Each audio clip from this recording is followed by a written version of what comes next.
Hello everyone, my name is Rafael Abraha, and in this lab I'm going to show how an insider could enumerate and exfiltrate test data from an internal web server and how we could detect and remediate it. I will show reconnaissance, packet capture, directory enumeration, log evidence, and then a remediation plan for it. The first thing I'm going to do is run nmap against the victim machine. So let's go ahead and do that.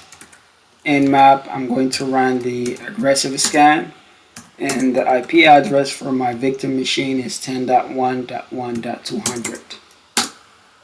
Okay, so let's wait for the output. Nmap or Network Mapper is an open source tool that is used for network discoveries and security auditing. I run the aggressive scan, which performs OS detection, version detection, script scanning, and trace routes.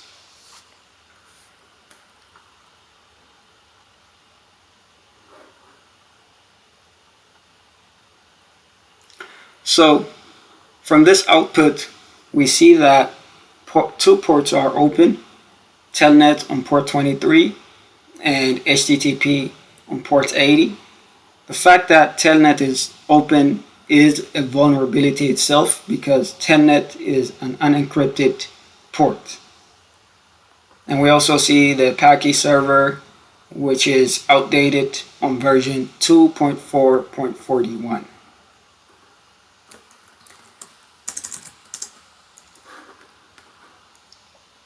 Next, we're going to run the nicto command. And nicto is an open source tool, web server scanner, that is used for security testing, and we're going to run it against the victim machine. So we're going to do nicto -h http / the victim machine IP address.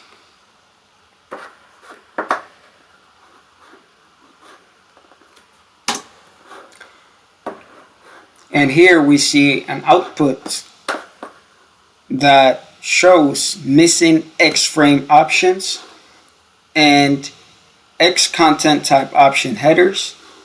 And we also see that outdated Apache server version. And on the bottom, we see this directory called backup, and it says this might be interesting. And this suggests that there's a possible data exposure. We're going to come back to this backup directory later. Now we're going to go back to the victim machine on Ubuntu, and we're going to run Wireshark, and we're going to filter frames that contain the nmap entries and the nicto entries as well. To do that, we go on Wireshark and we type in frame contains nmap, and we run that.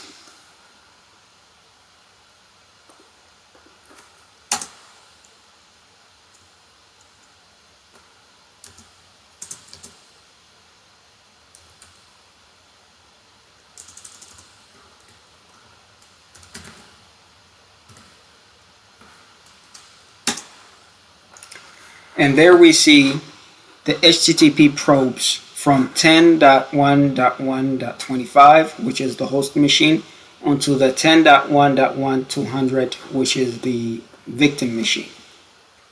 And we're going to do the same thing for nicto. So we type in frame contains nicto, and we see nicto over here as well.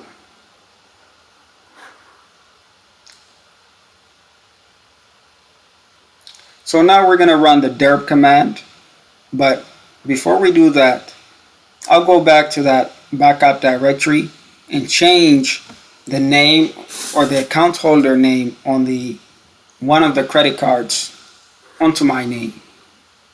So let's go ahead and do that.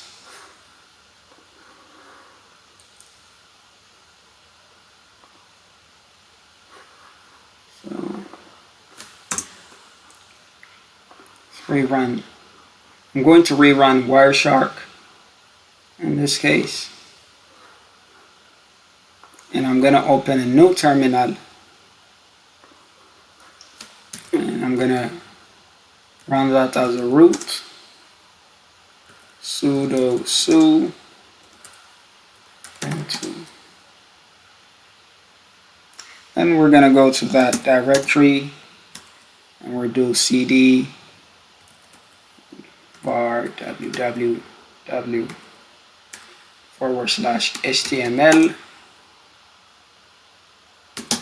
ls. We see backup, so we'll do cd backup ls. There it is. There is that HTML file, and we will do gedit backup.html, and on the Amex card I'm going to put account holder and my name, Surafiel Abraha, and I'm going to save that. So now if we go back to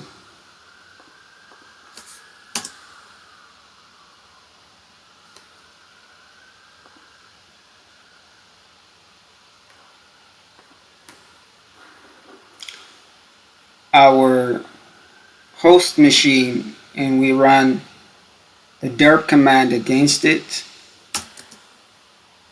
we should be able to see that backup HTML file. So let's go ahead and do that. Derp http colon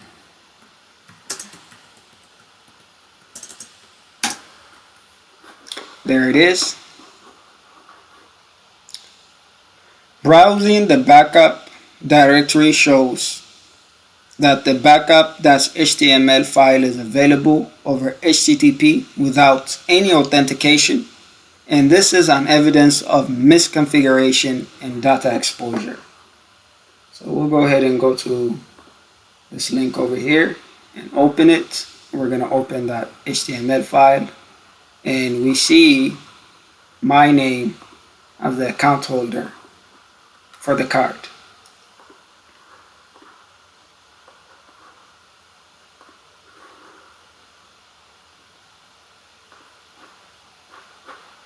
So now if we go back to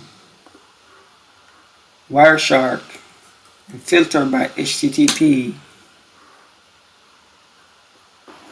on Wireshark, when we filter by HTTP, we should be able to see the AMX card holder name changed to my name over here. We should be able to spot that.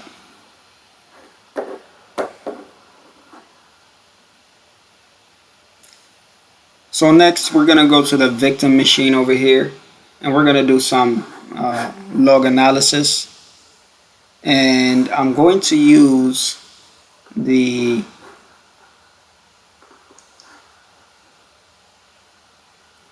grep and the cat parsing tools, and the cat parsing tool pretty much just outputs the whole file.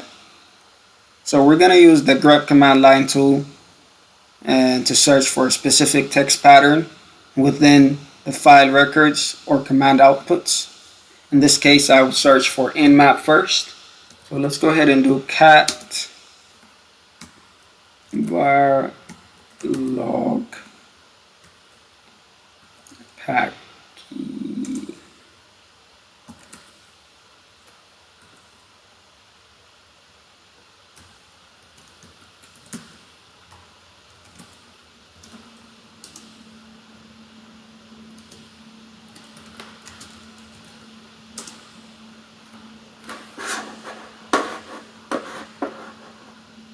Here we see the log snippets show the web request made by nmap scans against the Apache server, and you can see that the client 10.1.25 is trying different HTTP methods such as options, get, posts, etc.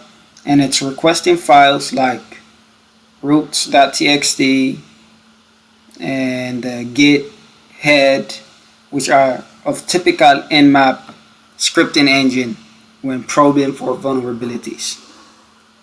Now I'm going to do the same thing for nicto and the derb as well. So let's go ahead and run the same command but change it to nicto. And there is the file entry for nicto, the log entry for nicto, and it shows an attempt where the scanner tried to, for example, use the put command to request, upload, to upload a test file, and the server responded with the 405 method, not allowed, meaning file upload via HTTP put are blocked, which is good in this case since allowing it would put serious exposure on that machine. Now I'm going to do the same thing for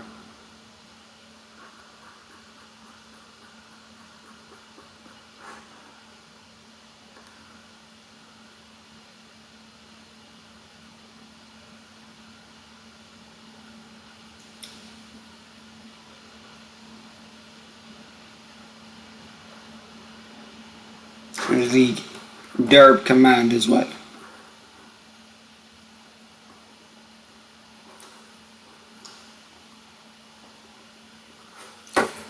I'm going to run the same command, but change it to derb, and there is the output for that.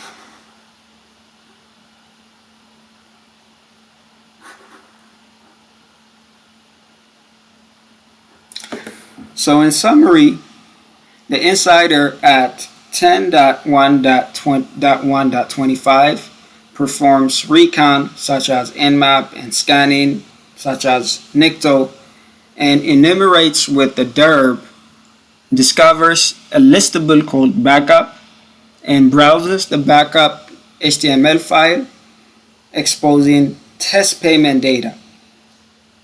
Evidence is corroborated across outputs, packet captures, and Apache logs. For remediation, first, we can remove sensitive files from the public web folder, and we should not keep files or data exports in the web server's public directory, such as for Apache on Ubuntu. This is typically the var/www/html, the one that we were using earlier.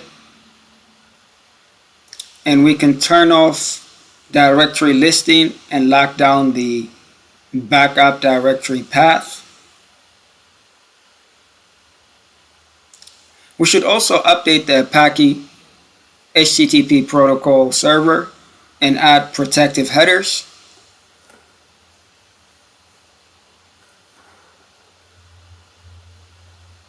And we should also place a web application firewall in front of the site and slow down enumeration. We can deploy web application firewalls such as mod security with the Open Web Application Security Project Core rule set, and this blocks many automated scanners and common attack patterns. We can install and enable OWASP, and we can also improve logging and monitoring and alerts by adding a forward web security logs to the security information and event management system, like Splunk, for example, or Elastic Security, or Microsoft Sentinel.